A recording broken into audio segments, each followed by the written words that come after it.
I live in a small village in the very north of Scotland, so large shops and resources are a far distance.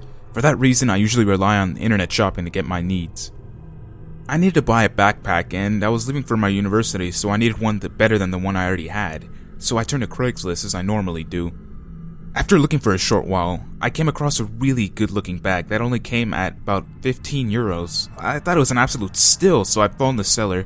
Immediately, what struck me was this guy's accent. It was obvious that he wasn't Scottish, or even from the UK. He sounded more Polish or something. He said he was from Glasgow, and that's at least 5 hours by car from where I live, but when I told him the area I was from, he reluctantly offered to come to my house and give it to me. This all seemed strange, being that the sale was only for 15 euros, but nonetheless, I gave him my fucking address. He said that he would drop it on later that day. Skipping forward about 7 hours to like 10 PM, I was thinking that he wasn't going to come, but around 10:20, there was the chap at my door.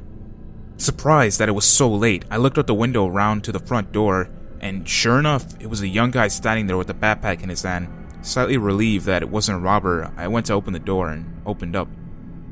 It was the guy on the phone for sure. The accent confirmed it.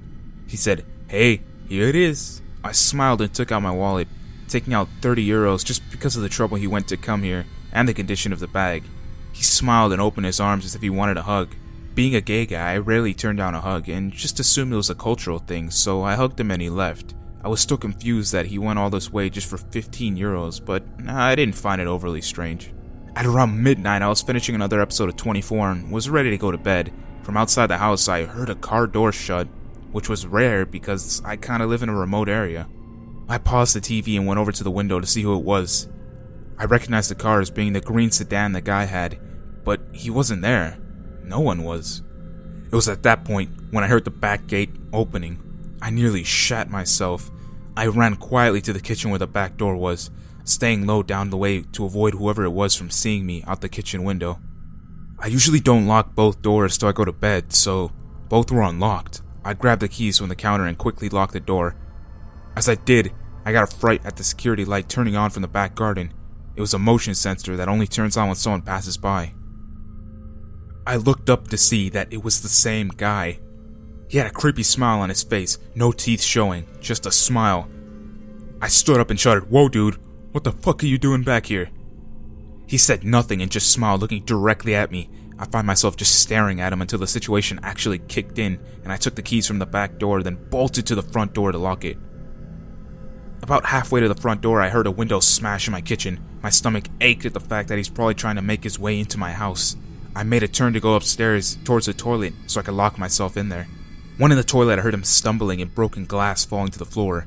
He was in my house. I pulled my phone out of my pocket and quickly dialed 999, told them the situation as fast as I could, and they said they'll get some officers out to me as fast as possible. The police station was just up from my village, so I knew someone would get here generally quick. The operator asked me to stay on the phone until someone arrived. I was just focused on this guy's footsteps, which would slow down and speed up every so often.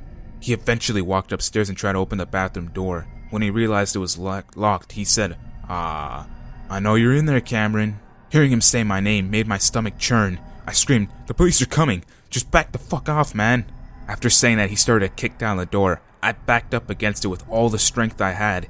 Then in the distance, I heard the sirens and the blue lights reflecting from the bathroom windows. He continued to kick the door, but then I heard the car doors opening outside and fast footsteps. I heard the front door open and the police officers saying, "We got a taser! Drop the knife!" Again, I felt sick knowing that he had a knife. Again, I felt sick knowing that he had a knife the entire time. It sounded as if he started running back downstairs. Then I heard, "Taser him! Taser him!" And then the guy screaming, and then a thump. After he came through, they officially arrested him for attempted murder and trespassing. I pressed charges, but the fact is, he won't get any more than 7 months in jail. After that, he'll be free to come right back. I'm trying to sell this house and get the hell out as fast as I can.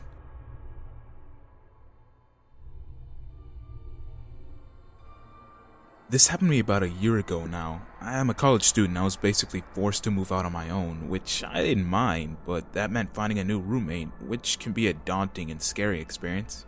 I've had a few weird encounters, but I think this one takes the cake. I posted on Craigslist looking for a bedroom in a shared house or apartment for $300 or less, and on my ad I mentioned, please, no phone calls. only text or emails. Because I find being on the phone with someone I haven't had a chance to size up is really an uncomfortable situation. I'm just awkward, I guess. Anyway, I got a call from a dude who clearly didn't read the no calls part, which I mentioned because of this type of phone call. This was the exact reason I don't like talking to strangers on the phone. At first, he was just pleasant and normal, told me that he had a room available and relevant information like that. We started to talk about when and where we'd meet, and he started talking on tangents about random stuff. And I'm in a combination of too interested in deep conversation and too awkward to end the call, when it started to get weird. So this call went on for about 2 hours, and we talked about the meaning in life and all kinds of weird shit.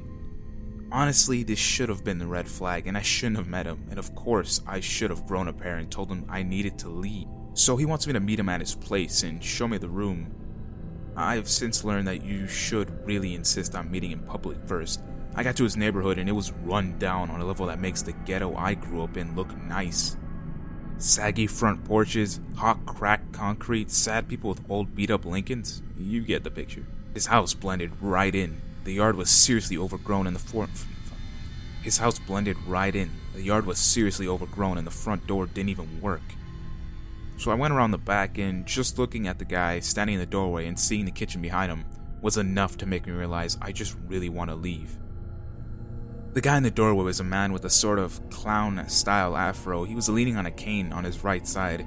His eyes looked crazy, and the house smelled musty from 10 feet away. Again, I'm a coward, so instead of trusting my gut, I go inside and I'm polite, thinking, it's okay, it'll be over in about 20 minutes and then I can get the fuck out.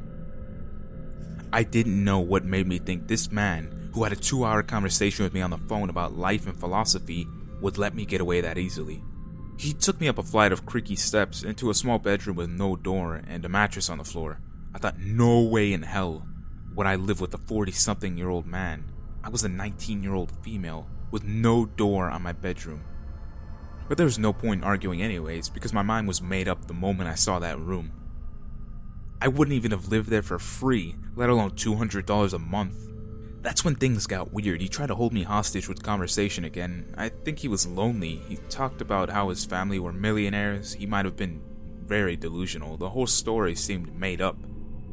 Then he told me about an 18-year-old girl that has also checked out the room and tried to fuck him. And then he told me about how his mom hated white people. He was black and I was white. It sounded like he sympathized with her. Obviously, this was extremely uncomfortable. Eventually, I was able to find a break in conversation and plucked up the courage to make an excuse to leave. I was never so happy to leave a place in my life. I don't know if he was necessarily a rapist or anything, but he gave me the creeps.